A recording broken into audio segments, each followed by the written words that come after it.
Hello. Bienvenidos. What's up? Yes, you're in the right place. You're not lost. I mean, you might be in the wrong place. This is Café La Mama Live, June month. And if you're in the wrong Zoom room, so to speak, then you can go ahead and you can go and skedaddle and just like mosey on over somewhere else. But this is the show that you're about to witness. And I am your host, Mateo Hurtado. Amazing. So I think we got that out of the way. I think y'all took a breather. You're like, oh, wow, I'm in the right place. I got my beverage. I got my meal. I got my rando that I'm texting. You got it all. I'm already excited for you. You got it all, dear audience. So perfecto. So the way things run around here, the way things that kind of are like, happening are things are going to start with a cold open sketch. So for those who don't know how variety shows work, there's a cold open, there's like, a scene, and then we jump into the action. So without further ado, once again, I'm Mateo, and this is the cold open sketch to start things off. Here we go.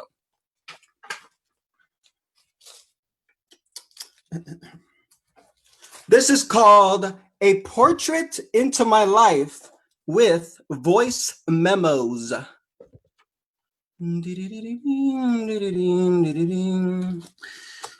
live a ordinary life. I'm kind of like everyone else. That's kind of like, my thing.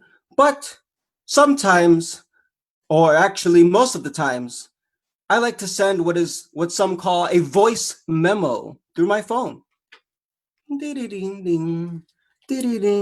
Now, it requires a telephone, which I have here, and it requires a human body. And the way it works when you send a voice memo is rather quite complicated.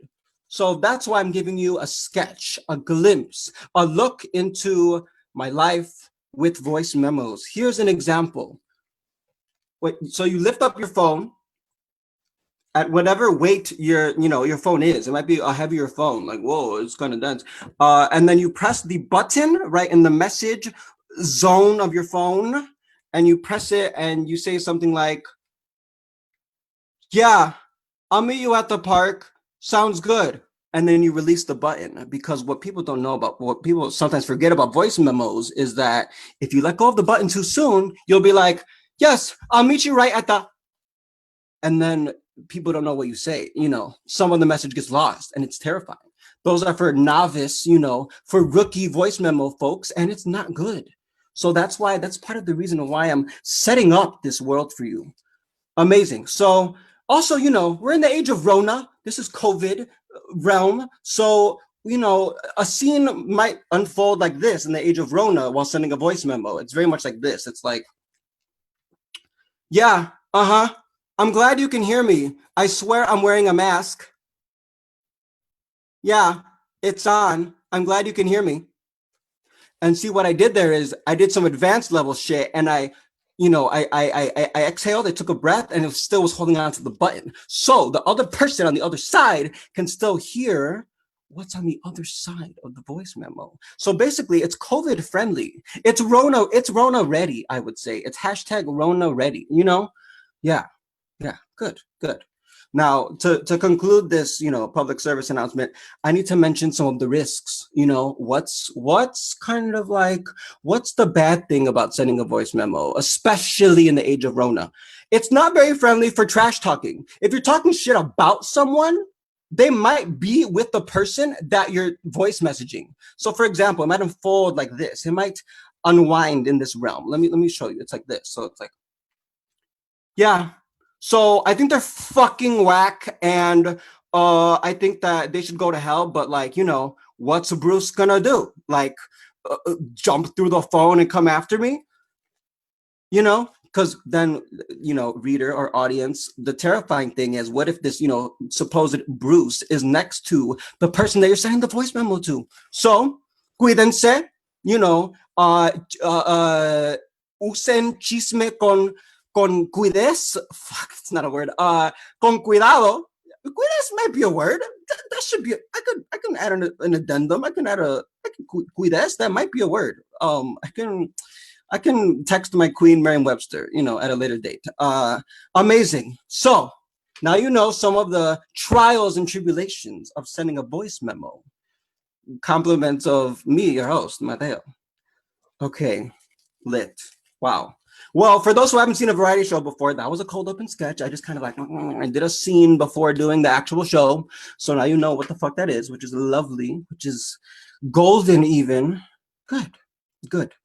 Okay, gente. So now I'm going to proceed and keep going. And we're going to do what's called an opening monologue. Oh my gosh, y'all. I'm not trying to be like condescending. I'm not trying to be condescending to anyone, but it's kind of like the next thing in the fucking variety show is the opening monologue. So I'm going to perdón. I have to do the theme song actually. So I hosted a show called May Month 2 months ago, famously, because that's in the title. Like read the room, I figured out context clues. And last time I could not afford to hire musicians to do a fancy theme song. I didn't have a house band. I still don't have a house band. And I'm like, well, for this show, I'm going to do something non-traditional. I'm going to still serve it up in a different way. I'm going to explain the lineup in a really funky way so you get a sense of what the vibe is and have a musical, vibe to it. So without further ado, this is a theme song, and I'm riffing and fragmenting the song Welcome to Hollywood, which is featured on Beyonce's second solo album, B-Day. It's called Welcome to Hollywood featuring Jay-Z. However, the song is also known as just Hollywood on Jay-Z's defunct, terrible, he never sort of dropped that album, Kingdom Come, and it's just called Hollywood. Okay, let's get into it. So I see, yes, it's like this. It's all like, whoa, ho, ho, ho. Whoa, whoa, ho, ho, ho, ho. Ooh, it's the lights and binding manufacture. No need that Hollywood. Urayoán Noel. Ooh, it's the lights, satisfaction, Hollywood. Suni Reyes. Lauren Walker. Christin Eve Cato. Oh, it's the lights. Kristen Kelso. That infection in Hollywood. And Melissa Rocha. Ooh, I think I got all six. And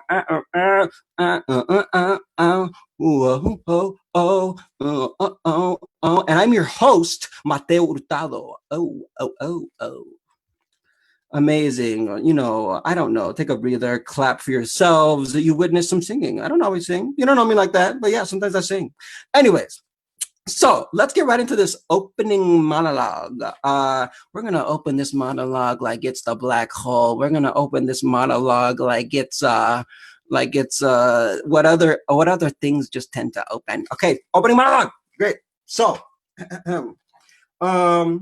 right. So for the lineup for tonight, I'm going to basically say what everyone's doing. So Kristen Cato is showing an experimental video, and I'm very excited about that. She's usually a playwright and a director and a performer, but this time she's showing us a new experimental video exclusively for this show. Very excited. We have Urayoán Noel, who's going to read poetry, and he's all up in the Zoomiverse, so he has a lot of reps in the Zoom world. Yeah, that's what I meant to say. Perfecto. We also have Kristen Kelso, my friend, who's going to be singing a cover of a song. I'm not going to say what song it is, but she's going to sing a song, and she's going to do it acoustic style. ¿Quién más? Who else is in this amazing lineup? We got Suni Reyes. She's going to do some stand-up for y'all. We have Melissa Rocha, who's also doing stand-up.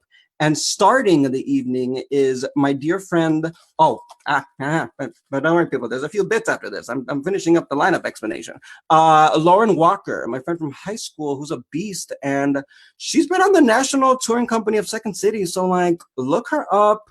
She's a name, okay, people. And yeah, so that is who we got. On the lineup for this evening. Amazing. So now we're about to roll up into some current events, some stuff that's happening right now in the world.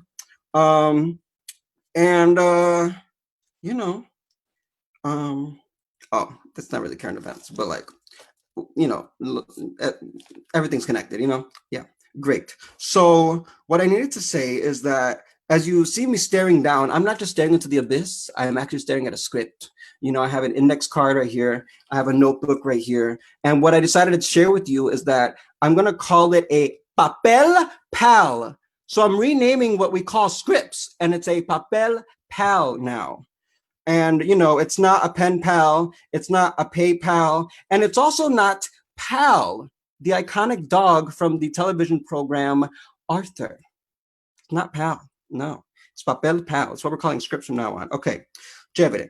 So, what else? I'm gonna do some bits and some characters for you because I'm like, well, bitch, if you're a comedian, fucking show that shit and prove it to todo el mundo, especially for people who don't know me. Okay, great. So, this is called the Rona Baby Registry. So here we go. Oh, oh, how nice. Well, what do you think we should get for the baby? You know, it's for baby Minaj. It's for a sweet baby for Nicki Minaj. What should we get from the registry? What can we buy? Maybe a cradle or a wool coat for the baby. I don't know. But why don't we get all those things? We can donate it to charity if we want, if they don't want it. The Minaj family. Who's in the Minaj family? Okay, so that was the Rona Baby Registry. Lit. So now what I have next for you is oh yes. So y'all might know this character. I never named her until now. This character's name is Nance, not Nancy, and she is specifically a neoliberal. So here we go. This is Nance, not Nancy. Yeah, there's a problem. There's a problem that I have with all of this. There's a problem that I have with all of this. Okay? Because you're interested in something that is a pro-test, and I can't get behind that. If you're pro testing, it's like the fact that schools are at risk, and it's a pro test. I don't think that we're talking about the same thing. I don't think we're talking about the same thing, because when I think of protest, oh, you got, I got the spelling wrong. It wasn't pro hyphen test. I thought, see, I messed up. I thought we were talking about pro standardized testing. I missed it, you know? And really, when we call people in, it's really just better, you know? I feel so much better that we're called in. I don't actually know what that means, but Antifa really just shouts at that a lot, and I think we're all being called in. I think we're all being called in, okay? Yeah, so thank you for that. I appreciate it. Great. That was Nancy, not Nancy. Chévere. So the next thing I'm going to do for you is there's two more things I'm about to do. So for the structure of this show, for your reference, I'm going to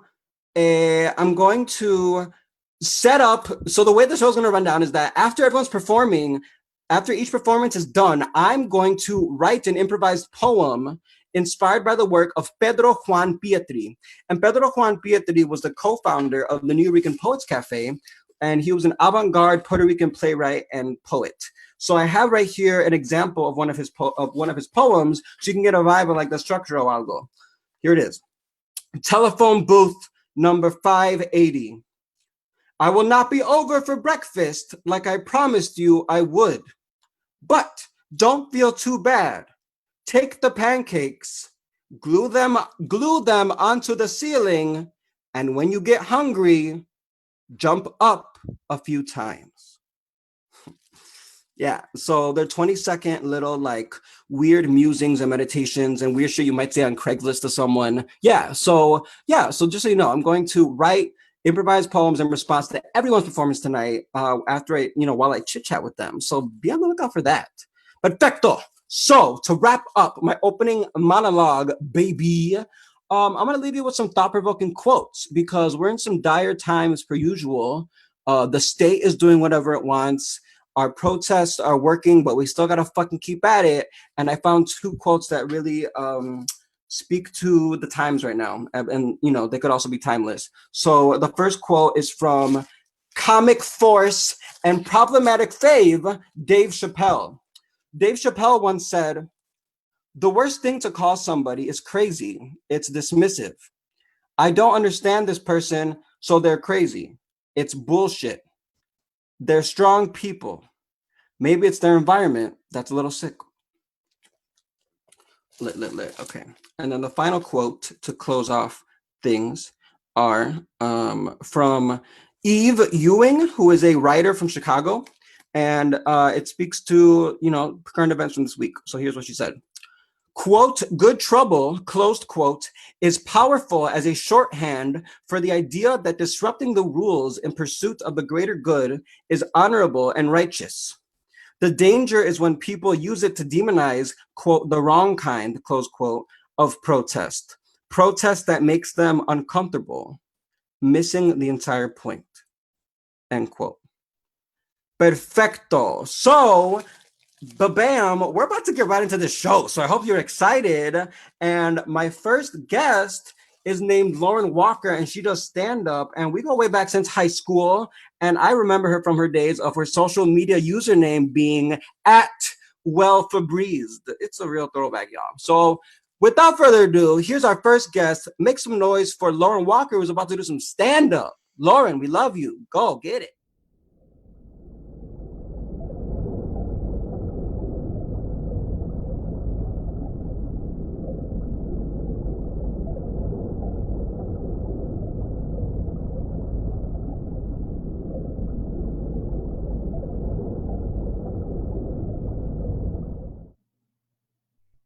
Hey, what's up, everybody?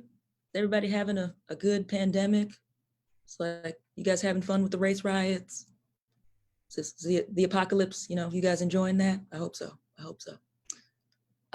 So y'all, I'm Lauren Walker, and recently Venmo shut down my account. They shut down my account, and now they won't stop calling me. Apparently, I owe them a large sum of money. I bet you're probably wondering how I owe them such a significant sum of money. Here's the deal. About 2 years ago, I just kept overdrafting my account and no one stopped me. And now I just feel like this harassment is unfair because Venmo is the one who let me keep overdrafting that account and didn't say anything. And like, it's been 2 years. Like, where is this coming from? Why are you hassling me about this now? I feel like this is like if Daddy Warbucks went up to Annie and was like, "All right, you little bitch, you owe me rent." Like, excuse me, sir, where did this come from? Also, Venmo, we are in the middle of a pandemic. You ain't getting that money, let it go. This is so strange. Y'all, I work from home now, but I work in a call center typically for a food delivery service. I won't say which one because I've done that in the past and been fired for it. So my job is to speak with corporate clients and make sure that their orders are going okay. I also speak with the restaurants, make sure that everything is going smoothly on their end. It's a pretty simple job. It's a job so simple, you could do it high. Or so I thought. Y'all, the other day before work, I smoked an entire joint by mistake. I meant to only smoke half. I got halfway through it and my brain was like, "Lauren, you should stop here." But my body said, "Shut the hell up, brain." So I finished it. And then I went to my computer. I pulled up my programs, I put on my headset, and I got ready for a chill day of calls. The first call comes through, I answer it, I say, "Hello, this is food delivery service. How can I help you?" Fucking nailed it. And then the guy on the other end is like, "Hello? Hello? Hello? Can anybody hear me? Hello?" I say it again. "Yep, hi, this is food delivery service. How can I help you?" And the guy's like, "Is anybody there? Hello? Can anybody hear me? Hello? Hello?" Now I'm starting to get pissed off because this guy is ruining my high. So I go to mute my headset so I can call him a dumbass behind his back. And as I'm doing that, I realize my headset is already muted. So I unmute it and I say, oh, hey, I'm here. Can you hear me? Can you hear me? Hi, I can hear you. Can you hear me? And the guy's like, oh, yes, I can hear you. That's so much better. And I go, okay, cool. You can hear me. Can I hear you? Quality assurance gave me a 0 for that call that day. Y'all, I've been thinking a lot about how I'm perceived, like how people see me. Like I have this haircut, and because I have this haircut, people often assume that I'm a man. Because I have glasses, people think I can read, and that's just not me. And it just sucks when people don't see you the way you see you. Like before the pandemic, I was in Uniqlo pretending to be a rich white woman. And, I'm in the store perusing it, smirking at price tags. And like every part of the store I went to, at the corner of my eye, I saw this employee who would be pretending to fold a shirt. And at first, like I didn't realize what was going on because I was so deep in my fantasy, like I was like, oh yeah, I'm this hot, rich white woman. I got privilege. I wipe my ass with dollar bills. I came here on a horse. Hell yeah. Like that was my inner monologue. That's what I was thinking. But that employee, she saw me and she saw a Black man who was inevitably going to steal, She didn't see me as I saw me, which was as a rich white woman who was appreciating Japanese culture. So, like that was so racist, but I didn't let it get me down. So I stared that woman right in the eyes. I gave her the finger. I stormed out of there. I got on the bus. I went to Target and I stole 2 towels.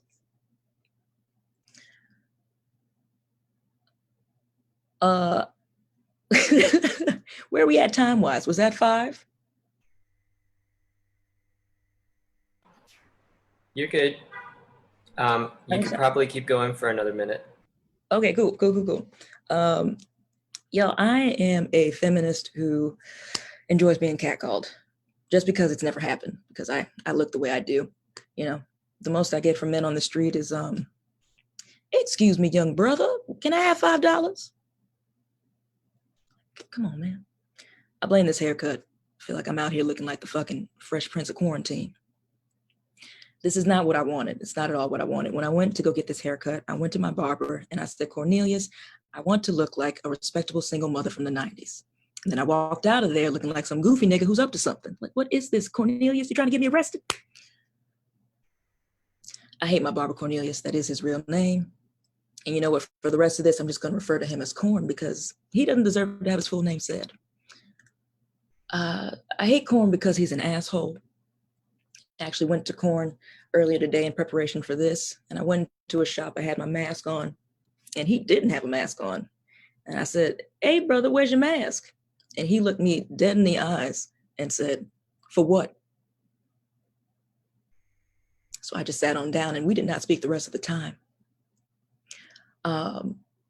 Corn is also an asshole because he has this rule that anybody who's getting their hair cut by him cannot be on their phones. And he says the reason that is because he wants to have his clients to have this fully relaxed experience. Meanwhile, Corn is on the phone talking to his cousin the entire time. And the only thing on TV is the Netflix series by Ava DuVernay, When They See Us. Now, how am I supposed to relax watching a true story about 5 young Black men who go to prison for having my hair cut? Come on, Corn. You don't make any sense, Corn. All right. That's my time, y'all. Have a good one. God bless you. Please all live through this pandemic. Oh my gosh. Thank you, Lauren. Thank you. Yeah. Okay. So what's very cute about this setup is that built in, we have chat time, publicly, like for the show, blah, blah, blah. And I wonder if we should talk about, no, I think we should talk about a conspiracy theory that you and I fused together about Little Richard, because it's kind of like Little Richard, that motherfucker died a while ago. What do you think? Yeah, I think what were we saying? He died in like 2003 or something like that. Honestly, I think that I was confusing Little Richard with Rick James. Honest mistake. Honest mistake. I am ashamed of that. I should have known. For transparency, you didn't run that past me until now. So now I'm like, okay, maybe my thoughts on the theory are changed a little. No, I'm so sorry. I should have consulted you about this. I should have said. But also, I didn't throw this past you before we started. You know, we're discovering. It's live. We're learning together. Yeah. You know, we're uplifting each other, and well, because I guess Rick James actually did die back then, and then but no, I'll keep it real though. I still thought that Little Richard died a while ago. You know, the fact that I will support you on that. I'm sure. Let's say he did. Let's just start to spread it. Yeah, let's make Richard died in 2003. He and Rick James were in the same car. They were both because we tried to drugs. Because I thought about like Entertainment Weekly. I'm sure they wrote about it like in a print version, and no, so they had to cover it up. Like right, yeah, a cover up. Yeah, Rick James and Little Richard's estates. They went and cleansed the internet of all that information. I feel like the moms at Jewel Osco would have been like, oh gee, Little Richard, and like would have been a whole mess. Oh my God. Okay, so Lauren, this is for you, but also for everyone. So I have my first example of a telephone booth poem to respond to your stand-up. So this is the poem of what you just did, or in response to what you just did. Mm-hmm. Telephone booth number 3. When the apocalypse were opened and shut and opened and shut, I said, hello there, apocalypse. It seems as if your lips are chapped. Mm-hmm. Maybe you need chapstick.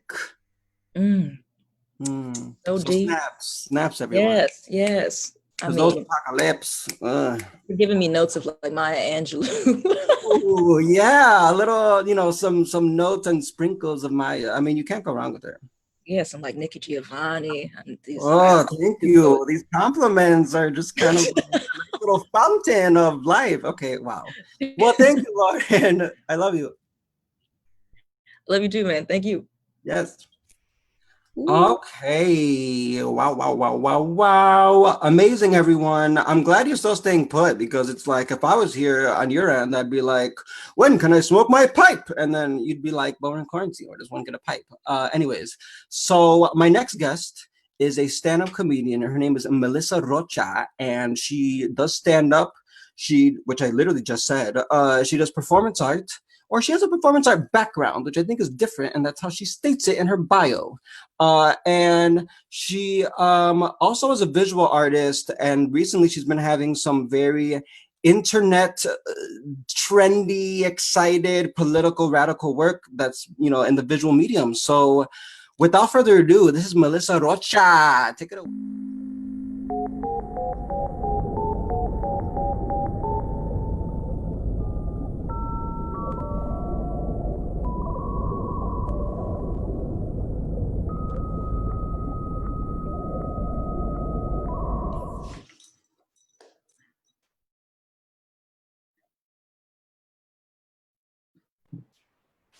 Go ahead. Hello. Okay. Am I going? Yep. Okay. Hi everybody. My name is Melissa Rocha. I am cat sitting during a pandemic, so don't think that this is my house. Okay. I was huddled in my dark living room in Bushwick when these nice people that I cat sit for texted me. I was huddled on my couch, like saying to myself, I'm ready to die. I had a good run. I might have changed a few things here and there, but overall, I think I was a good person. And then they texted me and they were like, hey Mel, what are your plans for the summer? And I was like, to survive. And then they were like, well, we were just wondering if you wanted to come cat sit. We're gonna take a break out to Fire Island. And I was like, yes. And I was like, I've never been happier to be a middle-aged cat sitter because they have a private roof and I got to leave and be outside. You know, every day is insane. I see somebody that I know in person and I can't hug them, I just start crying. I cry mid-sentence. I haven't masturbated in 2 months. I sleep with my phone in my mouth. I am beleaguered and weary. I've also been making pizza, which has been pretty cool. And the other night I made a cheese souffle. Has anyone made a cheese souffle? Round of applause. The funny thing about a cheese souffle is that I've never eaten one before, and I've been watching MasterChef with Gordon Ramsay, and I have watched probably about 200 hours of the show. And I was like, you start to think that you can do these things too. And guess what? I did it. I made a beautiful souffle. And I don't want anyone to be scared to do it themselves. I want to get so good at making souffles that my friends are tired of eating them. You know, I want my friends' palates to be so elevated that they can't stand French food anymore. Does that make sense? I've also been thinking a lot about like with all the protests, you know, I'm a Mexican American person, and I view repression as a sign of is a way to survive, you know. So there's a lot of racist stuff that I've gone through that I was like, you know, I'm the only brown person here. I'm not gonna say anything, and we'll think about this 35 years later. But I was thinking about this time that I was in 3rd grade and we moved to the white neighborhood. So it was my first time being surrounded by way more white kids than I'd ever seen, you know? And it was the first time I got called a dirty Mexican by a 3rd grader, a white boy named Robert. And I bit his arm. I bit this kid's arm because I was like, that's racist. You know, I was a little 3rd grader who was like, that is a racist thing, and you can't say that to me. It's mean. And guess who got in trouble? I did, because I bit him. I did bite him, but he deserved it. But he didn't get in trouble for the racist thing. And you know what those teachers told me? They told me that on my face, that's how you get rabies. And that was their way of reprimanding me, instead of you know, this other stupid kid getting talked to for being racist. And so you know, I learned a lot from that incident.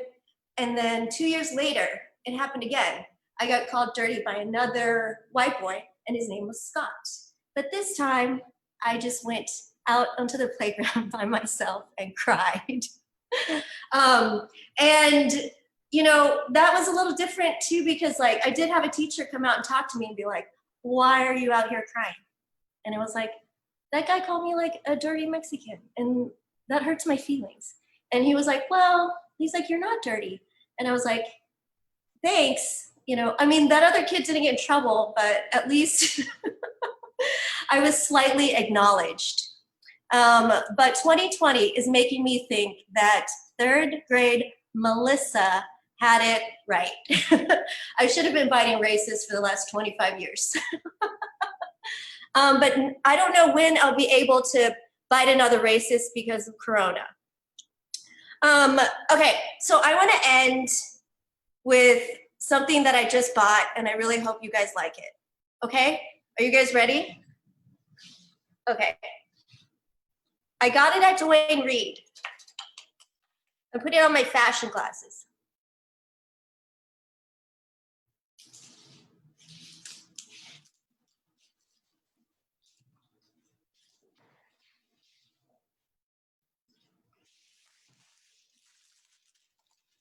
You're gonna see how they pack this toilet paper? They put a strap on it. So I can just take my toilet paper wherever I go. Okay, bye everybody. Thank you. Have a great week. I hope you get through it. Okay, I have to turn my video off. OMG, but actually keep your video on because we're about to. Sorry. Todo bien, todo bien, todo bien, todo bien. And yes, everyone, there's not a mirage or your mind is not playing tricks on you. I did do a vibe check. I did a little, my costume assistant is like, here's your outfit, sir. And then I was like, thanks. Anyways, yes. So thank freaking goodness for that, that comedy magic, Melissa. Like, just thank you. And to go back to what I said in my intro, do you want to talk a little bit about the visual artwork that kind of went viral on Twitter? Oh, yeah. Like, I've been, I paint, but since I've been doing stand-up, I haven't really been painting that much. And since I'm also in between homes right now, I can't really bring a lot of paint supplies with me. So I've just been doing like small watercolors. And it really helps me pass the time because I can't be drunk when I'm painting. And there's only so much TV I can watch, and there's also only so much like thinking. So like painting helps me just concentrate on something else. But I saw one night, like Portland PD posted all the stuff that got thrown at them during one of the protests. And it was like an apple and like a White Claw and like the top of like a bottle and like a can of beans, garbanzo beans.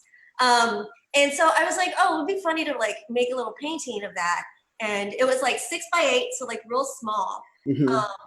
And I was like, oh, I'll just like start the bidding or whatever. And I've never really done anything like that before, so I didn't really think it through. Yeah. I didn't really think it through, and I didn't realize it was something I would have to like really commit to for like a whole day, and it made me very nervous and anxious. And then like after I posted it, like a couple of people retweeted it, and then I got drunk. And then I woke up at like in the morning, and I was just like on my phone. It was like all these notifications, and I was just like, oh shit, I need to commit to this today. And it ended up selling to this really nice man named Julian in California for $600, which I think was pretty cool. And then, so that went all to COVID bailout.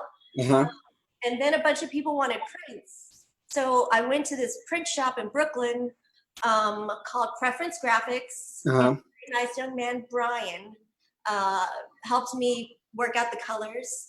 And then I sold like over 70 for like $25 each, and like ended up raising like $1,600 more for some other organizations. Hell yeah. Which was pretty cool. It's pretty satisfying. Like, I don't make a lot of money. And it's pretty satisfying to like, be able to donate like just $600 to something, Yeah, exacto. And so quickly too, because time is so fucking convoluted that it's like, freaking mutual aid needs to fucking happen immediately. Yeah, so that's so great that happened and shit. Lit. Wow. Yeah, it was pretty cool. And like I am not an internet person. Like I don't trust sending things out to the internet. I just assume everything takes like 2 to 3 weeks. And so I was really lucky to find somebody in person that like would let me look at like, adjusting the colors and exacto. And he was like, oh yeah, like I'll print these out. Like these will be printed in like 10 minutes. And I was like, oh. And then, oh my gosh. So all these prints sold, and then I packed them up. I put them in plastic, I put cardboard just so like, I'm sending something out that somebody bought, and I wanted to get there in good condition. Yeah. But I went to the post office with like 50, the first like round of like 50 prints. And like, I also wanted to support the post office with all the postage. Yeah. And they got so mad at me. They were like, we'll do 10 at a time, but you have to go back to the end of the line. And I was like, oh my God. I'm trying so hard to do a good thing. They were about to ship you out of that room and be like, girl, bye. Yeah. Oh my God. Exactly. They're like, no, it's too many. And They're like, try again, Miss Charity. Yeah, I don't know what yeah, oh my God. Amazing, dear friend. So I want to wrap things up with a poem in response to what you did, and then we'll go on to our next guest. So here is the poem. Telephone booth number 1.2. Elevated French palates are so in vogue. I wonder if they are afraid of heights. Toilet papers, elevators, and roller coasters have baguettes. The rest is at the tip of my tongue. Amazing. Thank you, Melissa. Woo! Peace out. that was great. Oh my gosh. Amazing, everyone. So my next guest is my dear friend Kelso, but you know, she's billed on the playbill technically as Kristen Kelso, and she is going to sing a song for us. And she can also intro the name of the song, porque, you know, I'm a bit of a space cadet if you haven't learned that yet. And yeah, so she can, you know, slate, as we say in the industry, she can slate her song. Oh my gosh, she's gonna freaking hate me after this. But yeah, so dear friend Kelso, I love you, and please crush this song. Without further ado, here.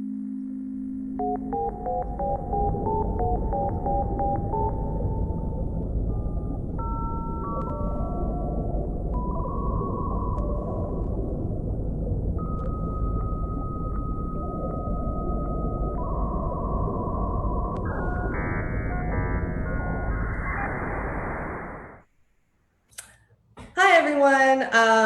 I'm actually not gonna slate. I'm just gonna start, and then we can talk about it afterward because I'm pretty sure you'll figure it out pretty quickly.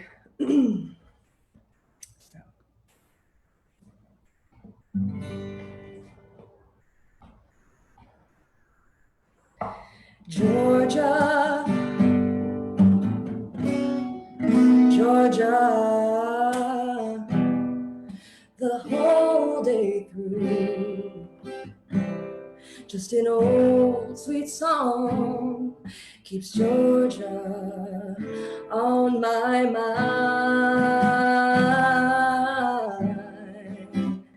I said, Georgia, Georgia, a song of you. It comes sweet and clear as moonlight through the pines. Other arms reach out to me. Other eyes smile tenderly. Still in peaceful dreams I see, oh, the road leads back to you, Georgia. Georgia, no peace I find. Just an old sweet song keeps Georgia on my mind.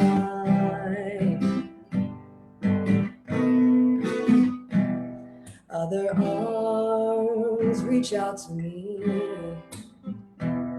Other eyes smile tenderly. Still in peaceful dreams I see, oh, the road leads back to you, Georgia, Georgia. No peace I find. Just an old sweet song keeps Georgia on my mind.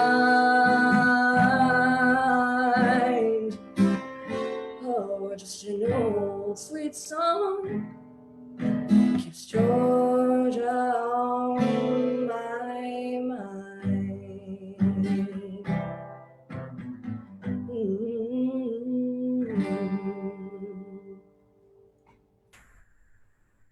you.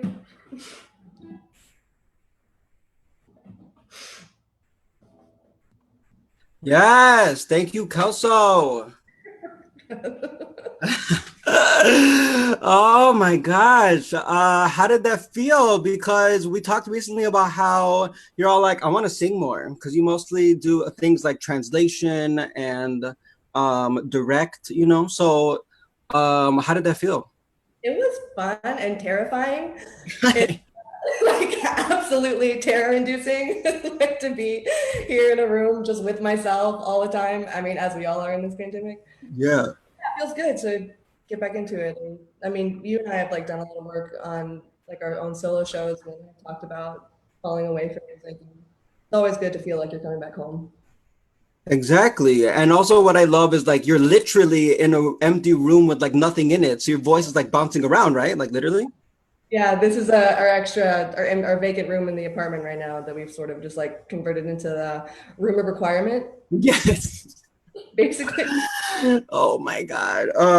That's fucking wild. I mean, well, it's helping you out because the acoustics were on point a while ago. And also recently I rewatched not the whole Harry Potter series, but I watched the 6th film and then part 1 and part 2 of the 7th film because you know they split that shit in 2 because it's so long. And I'm just obsessed again with Alan Rickman. He'll be like, Hota, no, fuck, I'm fucking it up. But he'll be like, and what about Dumbledore and where you go, both grounds? I don't know, something like shit like that. But yeah, it just made me obsessed with him again. What? So why didn't you audition for Severus Snape? You totally should have done that. I think that you would have been. I mean, I should have because I was I was probably like in 6th or 7th grade when that shit came out. It's like, hello, like pick a freaking Mexican jovencito to just jump in there and be in a feature film and confuse white audiences and be like, who's that? And why is Severus Snape changed in the 7th movie? Yeah, it's a lot. But I wish I would have done that. Thank you. That would have really like spruced up the IMDb, you know? That would have been crazy. Oh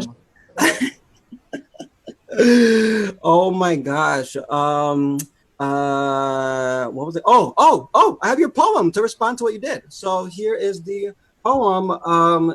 So telephone booth number 6. Now I am hugging peaches and the sunshine. Peace has left the group chat. The reception has tuned us out. Yeah. Beautiful. Cool. So thank you, dear friend. Yeah. And thanks for playing. Everybody. Okay.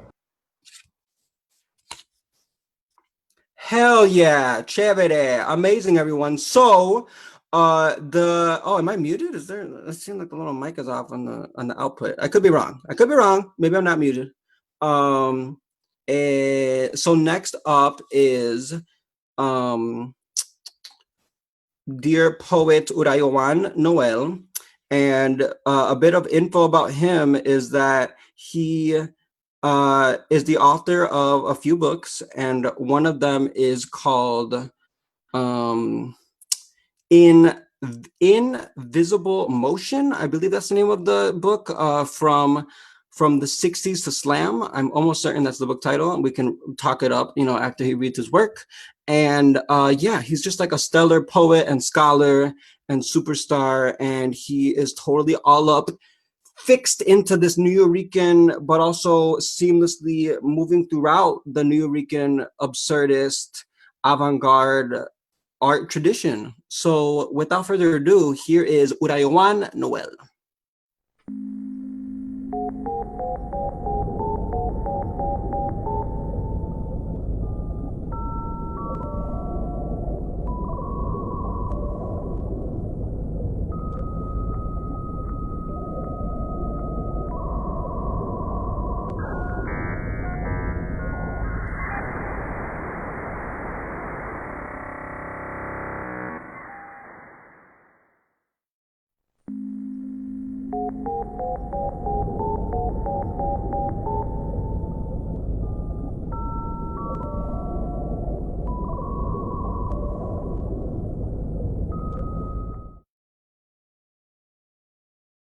Gracias, Mateo. Buenas noches.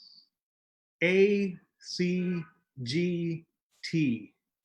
DNA molecule postcards for the Corona age. Ah, you remember when things went viral. Acuérdate de aquel sueño viral.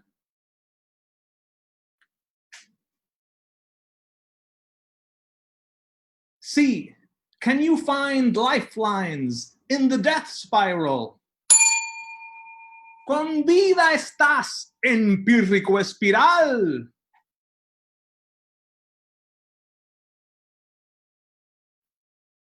G, goddess, who'll document your retiral? Guerreras ahogarán al admiral. T, time yet for the performative eye roll. Tiempo es por fin del guiño neuronal. A, are silences in lines enough spacing? Algo en silencio entre líneas pasa. C, can writing be no contact with tracing? Cuando se escribe sin contacto, es traza. G, graphics matter most when self-erasing. Grafía del yo es borradura crasa. T, too soon on all fours to start embracing. Tarde es para el que ñangotao abraza. 8, are solemn pages ready for their screen?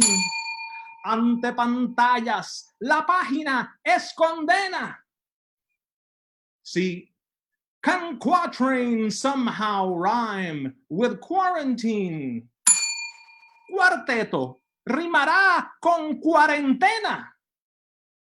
G, gray skies can sometimes signal the unseen. Gris cielo al fin, o revelación plena. T, drama was always written in between.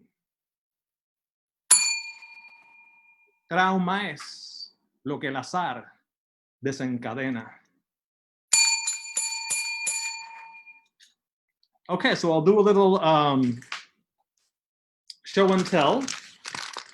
Here you go. And I'll try to do a few choruses here. And so if you feel so inspired, I'll give you the sign. You can unmute yourself and sing with me. Let's try to find the music here. Stateless scroll this dream papyrus. Stateless scroll this dream papyrus. Stateless scroll this dream papyrus. Capitalism is a virus. Stateless Papyrus. Capitalism is a virus. Stateless scroll this dream papyrus. Capitalism is a virus. Papyrus. Dark seed, fractal residue, pledge allegiance to the stateless crew. Dark seed, fractal residue, pledge allegiance to the stateless crew. Dark seed, fractal residue, pledge allegiance to the stateless crew. Dark seed, fractal residue, pay allegiance to the stateless crew. Woohoo! Map these shores, this rhyme polemic. Capital is the pandemic. Map these shores, this rhymed polemic. Capital is the pandemic. Map these shores, this rhymed polemic. What's the pandemic? Capital. Is the pandemic, as in pan, the mic. Knock on each barricaded door. Summon the dead from this long war. Knock on each barricaded door. Summon the dead from this long war. Knock on each barricaded door. Summon the dead from this long war. Door.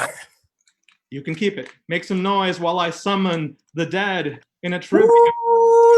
Capitalism is the virus. Capitalism is the virus. Capitalism is the virus. Son los muertos, and I become the ventriloquist of the dead. Like this. Watch me ventriloquize. Hola, ¿cómo está mi gente? Me llamo Duro. Because the poet's life is hard, but the true performance is always durational.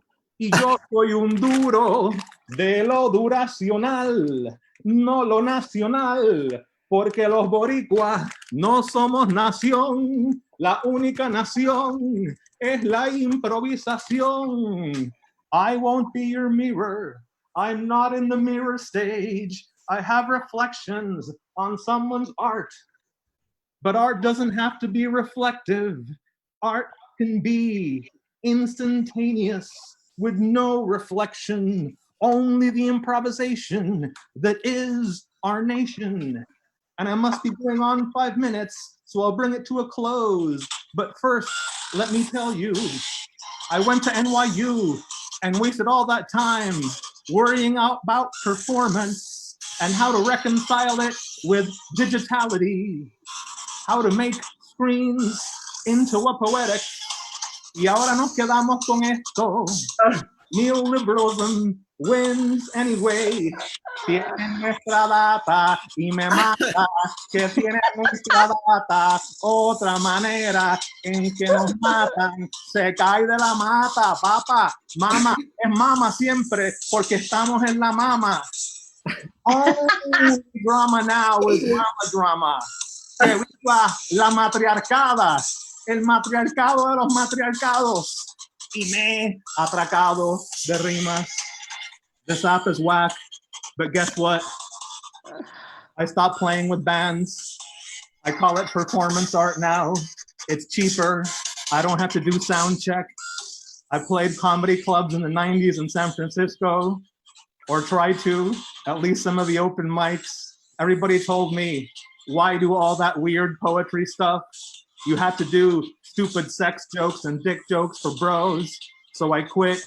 I end up at the Nuyorican Poets Café y le digo a Pedro Pietri, Pedro, maestro, I can't slam. I can't memorize my poems. No me sale. I don't have that type flow. My flow is random, all over the place. Más ponco si se quiere. And Pedro tells me, we've been improvising our poetry for 500 years. Don't let them tell you how it's done.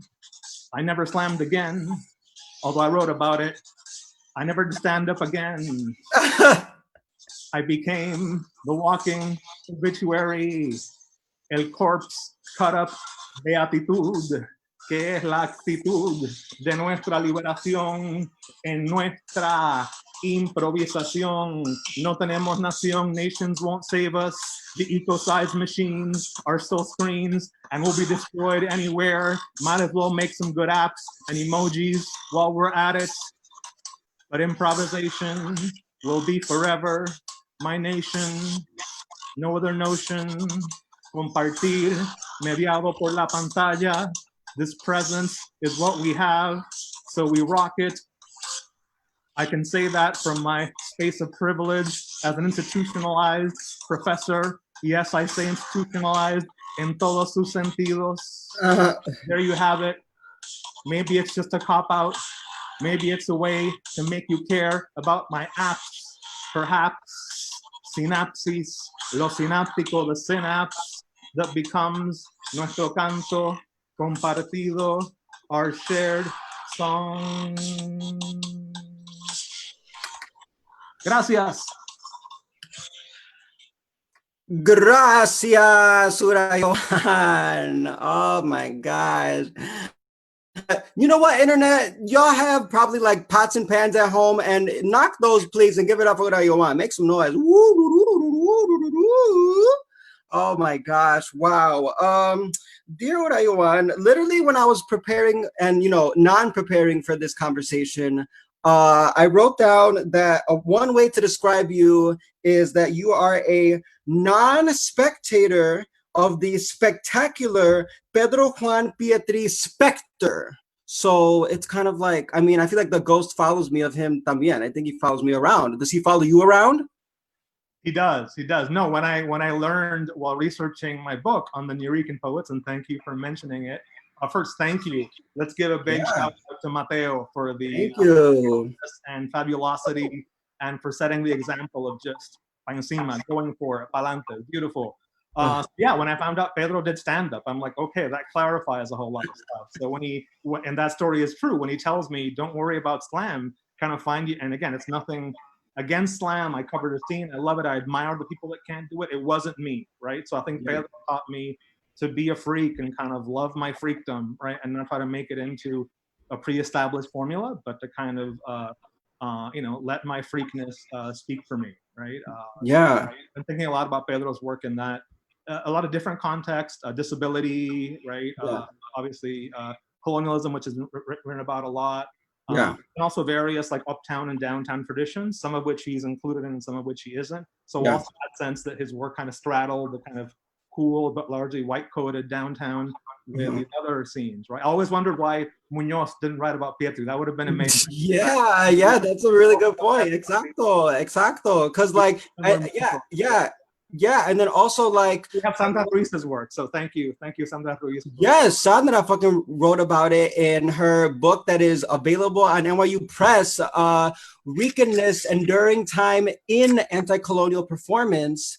And speaking of words that happen to be in sentences and titles, your book title, Invisible Movement, I think what's wild is the word "to" feels very helpful, because kind of like you said, you're not being prescriptive and saying, oh no, poetry died with slam. It's like, no, the word "to" is such a directive because it's sending us to where poetry ended up going, to slam. So yeah, I think it's kind of like, we're not trying to knock, slam poets. It's like, we'll knock them up and down and knock with them. So that's probably all that means. I'll say one thing that Pedro has, that I'm interested in this idea that visibility is a double-edged sword, right? One thing I get from performance art also, right? We know as performers that performance is about putting your body on the line, right? And that comes with a kind of admission of privileges and vulnerabilities that are negotiated, right? On a case-by-case basis.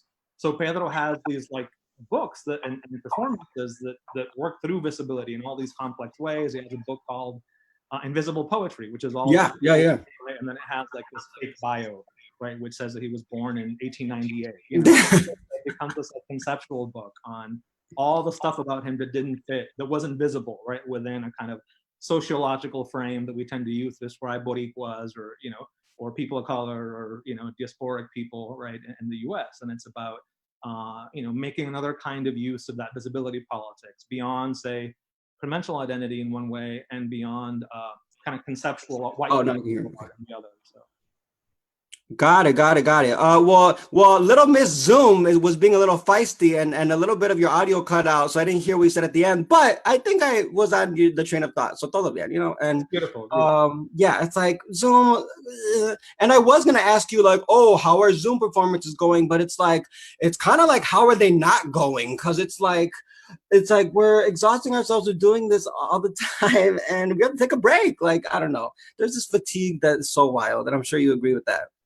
I mean, I've been performing with my phone for a long time now, and literally, right, because I came up through a more conventional performance poetry background and worked with bands, and I liked having the musical, very Caribe. I liked the song always. Yeah. And then out of necessity, partly because, folks grew up and, didn't have time for this kind of foolishness and had families. I'm like, okay, my phone is going to be like, my posse.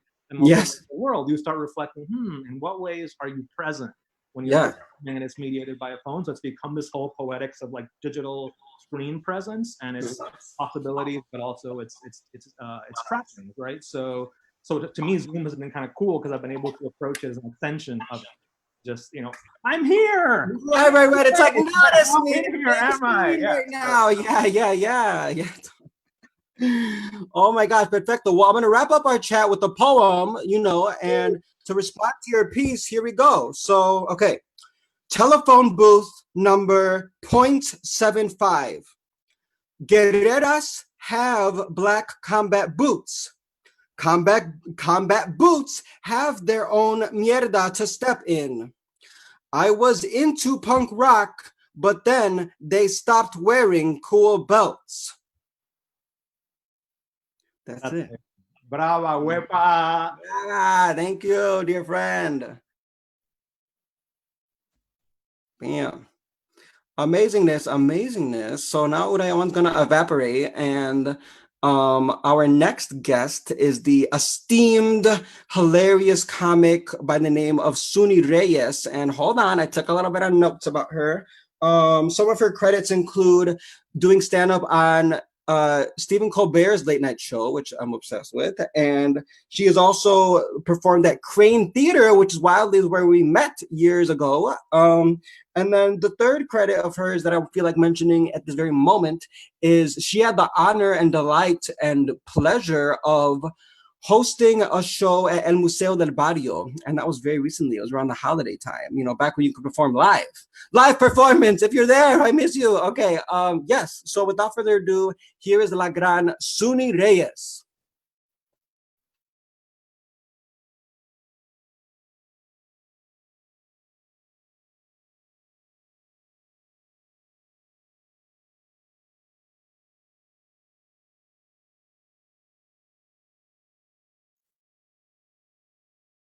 Wepa! What an intro. Oh my gosh. I do miss performing live. Yes. I remember that time. It feels like it was 100 years ago. But you know what? We're here and we're alive, and that's all that matters. I am so happy to be here tonight. But before I get started, I just want to take a half a second to acknowledge white people whose feelings have been hurt this past few months. It's just been very hard for them, coming face to face with their whiteness. And I just want to let them know that we're here for them and to hang on. And, okay, that was enough. Great. Thank you so much. Moving on. My name is Sunilda Maria Carvalho Coto Rodriguez Reyes. Yes, as it appears on my birth certificate, we Latinos, we not only carry our father's last name, but also our mother's, grandparents, and whoever else was in the room when our mother was giving birth. One of my aunts didn't make it on time. She just called in. Mira, hay un tapón aquí. There's a traffic jam. I'm not going to make it. Put a Rodriguez in there for me, okay? Thank you. And that's how I got the Rodriguez. And I just wanted to let you know all of my last names in case you're into the identity theft, wave that is happening. Go ahead. I ain't got nothing for you to steal. I am originally from Puerto Rico, the island, not the borough. We're doing okay. My whole family still lives on the island, and they can't wait for me to make it. And I can't wait for them to love me the way I am, doing Zoom shows during the pandemic. It's just, it feels right. They actually were very worried, when the whole pandemic started and wanted me to go back home and spend quarantine with them. And, I love them very much, but I come from a dysfunctional family and I could only deal with one pandemic at a time. It's just like my family, 2 people start arguing, then 4 people start a fight, and then the whole neighborhood is in a brawl. It's just like another pandemic. So I chose New York, for my mental health, and who knows, what's going to happen down the road. But we're still here. I'm quarantining with my husband and my son and my dog. And you might be like, great, she's not quarantining alone. That's wonderful. Well, alone is the thing you want to be during a pandemic, because it's just, I love them very much, but they might kill me. You just don't know. What if they touch something, And it's very stressful to keep reminding them, do you wash your hands? Stop touching your face. Stop eating my Oreos. You know, snacks are very important during a quarantine, and when you're sharing, it gets confusing. You know, feel free to unmute yourselves and laugh, whatever. You have a pretty laugh, do it. Do it. If you have an ugly laugh, I welcome them too. I also have an ugly laugh. Whoever, someone's coughing, to just don't unmute yourself if you're gonna cough. Remember the Tiger King? Those were the good times. The Tiger King. Wow. We were like, you know what? That was fun. Oh well, we Latinos got our Cape King. We got our own documentary for Walter Mercado. Mucho, mucho, mucho amor. I watched that, thought it was fun. But something really bothered me when I went on Twitter. I saw all these young people saying how the documentary and Walter reminded them of their grandmothers. And I'm like, excuse me, Walter Mercado reminds me of my mom. So I just felt attacked. It was a personal attack, you know, because like 2020 has been rough enough to have all these young people appropriating my childhood and pretending that I'm old enough to be their mother. It's just, you know, stop it. But mucho, mucho, mucho amor for everyone. A lot of people that left New York when the pandemic started are coming back. Isn't that funny? I mean, I guess they realize the reason why they left their hometown in the first place, you know, and they would rather be here living in pandemic headquarters instead of with a racist aunt. So, you know, welcome back, I guess. How fun. You can go back to a backyard and come back, you know, and still be okay. I give it up for the gentrifiers that turned protesters a few months ago. That was, listen, that's the way to go. I'm proud of you. Woo! I'm proud of you. That was really fun. Roaches are taking over. Anyone else? Anyone else like waking up in the middle of the night to like, you know, a whole family of roaches? I mean, it's just, I'm very clean. Don't get it twisted. Like every other Latina, I clean my own house. But like they're, you know, restaurants are closed, so they're like hungry and desperate. They're here, and it is very annoying. You know, they're coming in with no masks. They're not wearing masks. Okay, I coughed on one of them the other day to see, you know, if it could die, and it didn't die. So I guess roaches are just, you know, immune to everything. They're immune to everything. It is true. It is true. Speaking of immunity, I got tested for COVID. I did it. It was not fun. I mean, they pushed that thing so far up my nose. They tickled my coccyx. It was crazy. It was a crazy experience. Oh yeah, honk it up for my coccyx. Honestly, you know, I was like, I already have back problems, so chill, you know. I just got the results yesterday, and apparently I was negative 2 weeks ago. 2 weeks ago, I got the test, and 2 weeks later, I got the results. So who knows? You know, I'll keep coughing on roaches and find out. Yep. What else? Well, like I said, I'm a mother or MILF, you know. I get it. I get it, right?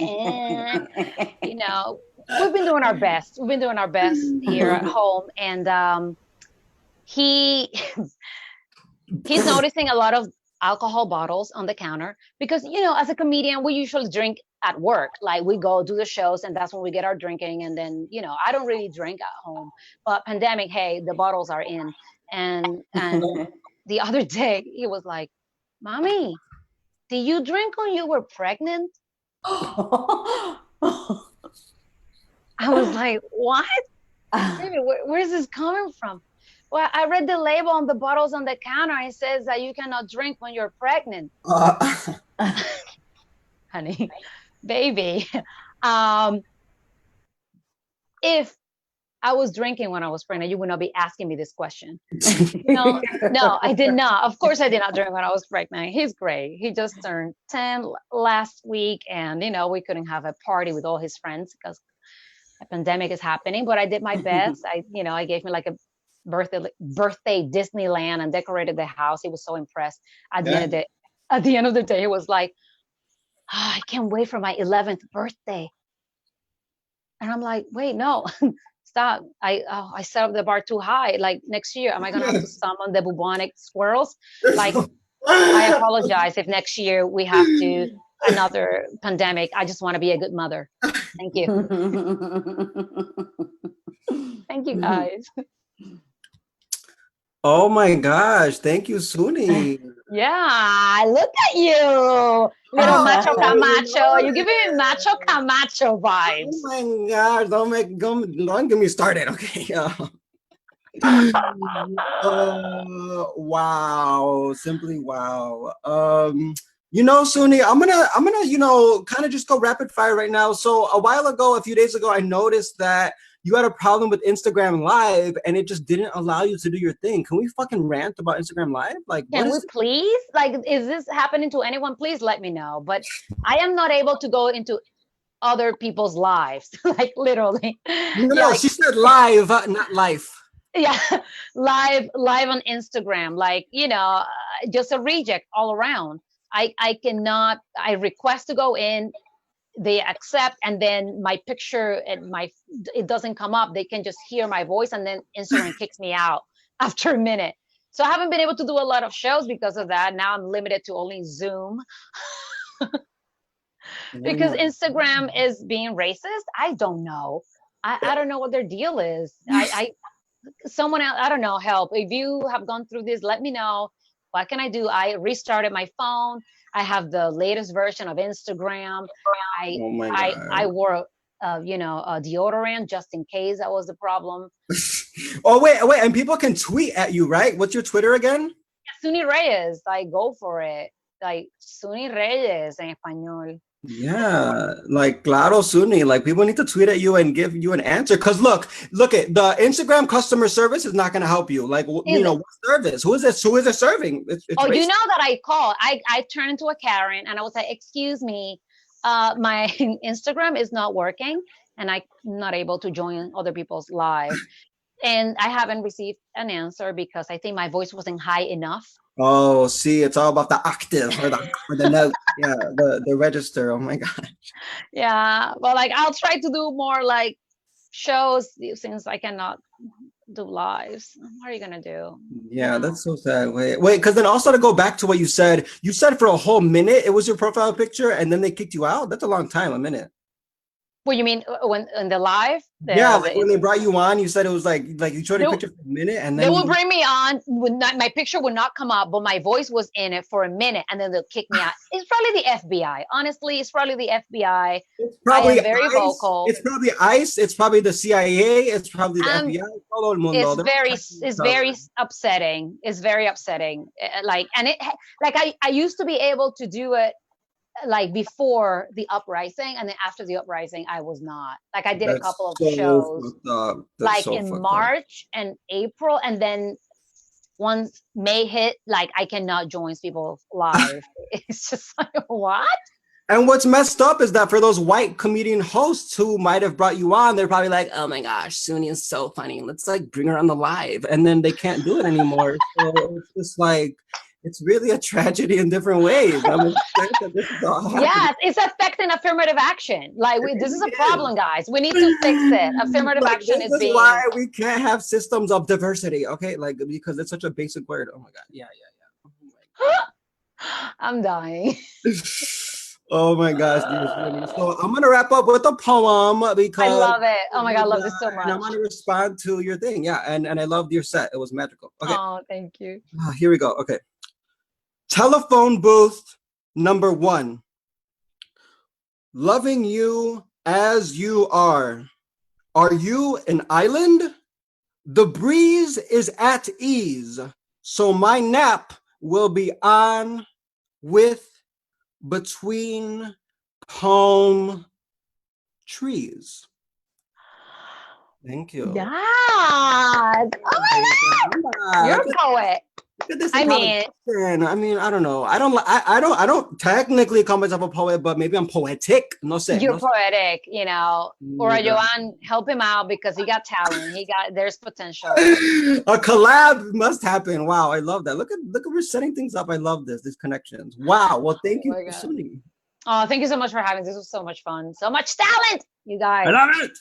So good. Oh my gosh. Wow. Well, everyone, it's that time of the evening where we have one more act. Okay. So don't leave yet. Or I don't know, do whatever the fuck you want, I guess. Amazing. So our final guest is my dear friend Christin Eve Cato. And she is a dramatist, she's a performer. She's currently in grad school getting that young MFA in playwriting. So book her and bless her and program her in your season once she's out of school, because that's how life works. And, you know, she's been seen on stages with Pregones and the Puerto Rican Traveling Theater. She's worked with them so much that it's like, come on, she's bound to be an ensemble member in a moment's notice. Yeah. So, and she also used to be my roommate. So it's kind of like, you know, like, what a time. Okay, everyone. So actually what you're about to see is not something live. It's re-live or formerly live. This is a pre-recorded video that was directed, written, and starring Kristen Cato. So without further ado, here's her new experimental video. Dale.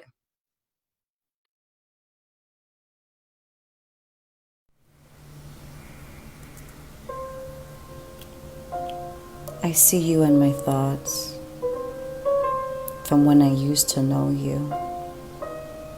Singing, dancing, dreaming, red lipstick, dark hair, glasses, curls, sun-kissed skin. And then I see myself. I'm not so different. I carry you within. Your laugh, your voice, your criticism of every single thing, your narcissism full of delusion, pain-bearing. So I avoid your abyss. They say ignorance is bliss. I must admit that I will miss. Amidst all of the turmoil, I'll miss you. Someone send me medicine. Quick. Hoo-hoo, hoo-hoo. I heard the owl hoot all night, so I invited her in. She flew towards me, feathered wings, large and mighty, her yellow eyes so captivating. She opened up a portal in my soul. There I saw a flame, dim and low, but constant. I stared into the fire and saw all of my past lives, all of my incarnations. I saw different versions of me. Some I recognized, some took me by surprise. Why was I being shown to myself? What was I trying to say? What am I supposed to see? What am I supposed to conclude? Time keeps going.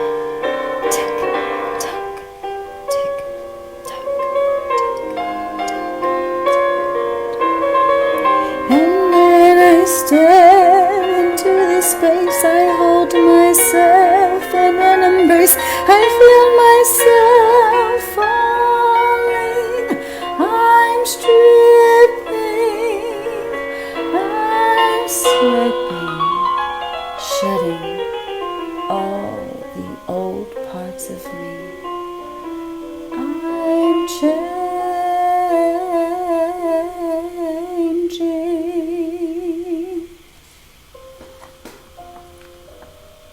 I spent so much time trying to escape. When there's heaven on earth, I saw heaven on earth. Her yellow flowers and honey sweet air. I felt her in my body, I felt her in my hair, in the pink of the sky, in the flame of my soul. She said not to let go.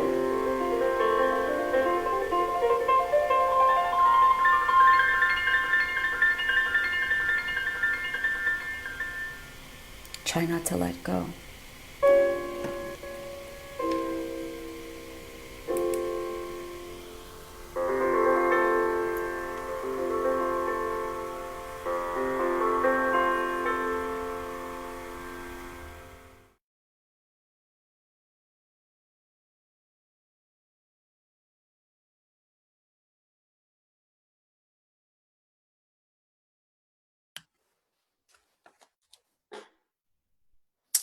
OMG. Wow, everyone. That was Kristen Cato's, experimental film. That's how that went. That was a thing. Kristen, what's up?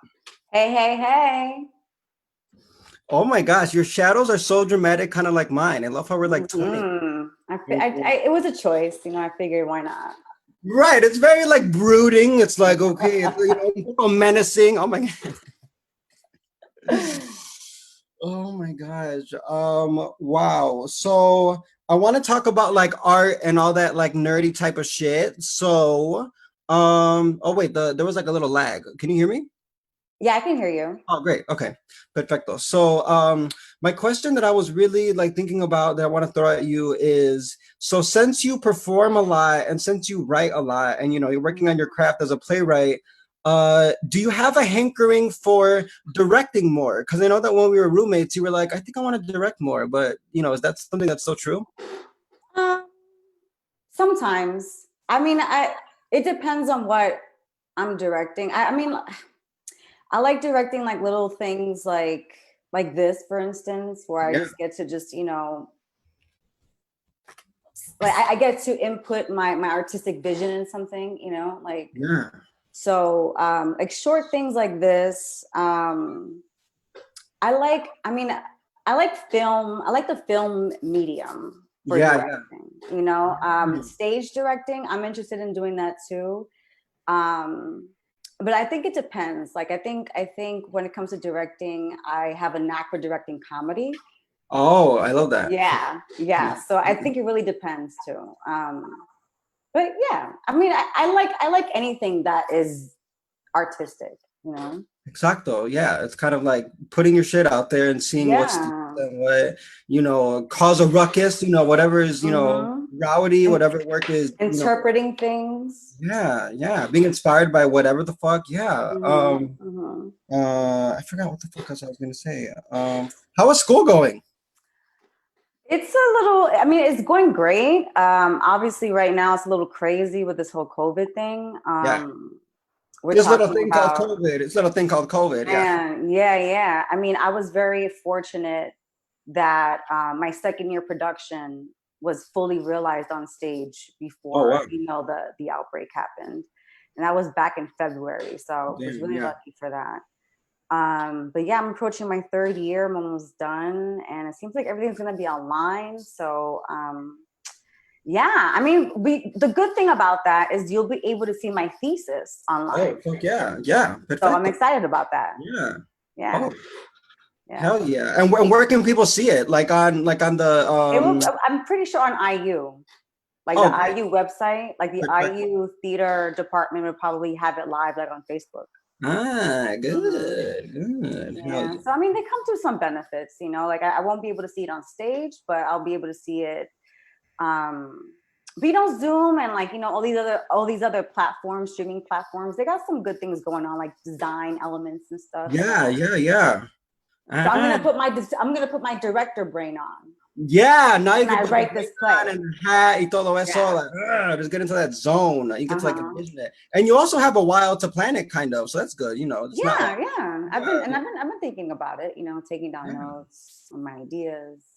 Got it. And it's not going to be stoop pigeons, is it? I would lose my mind if it's stoop pigeons. Is it stoop It's not pigeons? going to be stoop pigeons. Got it. But stoop pigeons will be. So it was a selection for the Black and Latino Theater Conference at Texas State, and so you'll be able to see it in September. Oh, good. Mm-hmm. Yeah. Good. Amazing. So I want to hear my poem. Okay. You're like, okay, dale. Okay, great. So here's the poem. Yes. So here is the motherfucking poem. Okay, here we go. Telephone booth number 1.9. Black, white, black, white, black. Seeing the self requires a blanket. Mija, the cobija, was burned in a fire, desafortunadamente. Nice. That's it. Yeah. Nice. Woo! Oh my gosh. Well, thank you, Kristen, for sharing your new work. You were like, yeah, I'd like to do something together. And it was just like mind blowing. Like, thank you for sharing it. Thank you for letting me be weird. Oh, I love that. Like, we got to give ourselves that fucking permission because it's like. Sometimes I want to be weird. Right. Like, the fuck? Like, get into this weirdness. Like, go with the fuck. Absolutely. Oh my gosh. Pues thank you. And I think the screens are going to move around and I'll say like, my major thank yous and all that. Todo eso. Yeah. Should I leave my camera on? I think you can turn it off and then turn it on in a little bit. Yeah. We'll just bye. Yeah, bye. OMG. Okay, everyone. So that concludes July month. Like, what the F? Like, this song, I mean, the show felt like it was a whole month long, pero, you know, we did what we had to do. We got all these performances out of the way, like, blah, blah, blah, blah, blah. So, yeah, thank you to everyone who tuned in. I want to shout out HowlRound and La MaMa. And also the Brown Theater Collective, because in case y'all are like, who the fuck are they? Like, they are a collective that I co-founded with Dr. Sandra Ruiz, who's my mentor and good friend, and who also is the author of Ricaness, who me and Urayoán talked about earlier. Look it up, baby, Google it. And yeah, so the BTC it was an affiliation with this performance, and we love the BTC. There's so many poetry and comedic and performance art musings and happenings that has always been cranked out since 2014. So we've been out here. Look us up online at thebrowntheatercollective.com. Again, that's thebrowntheatercollective.com. Yeah, and I've been your host, Mateo Hurtado. If you want to stalk me, if you want to follow me, okay, follow. Maybe they're in between. I don't know. Just like to browse or to seek me in the internet, I'm at _laserpipe. Yeah, so good night, everyone, and I'm obsessed with all of you. Bye.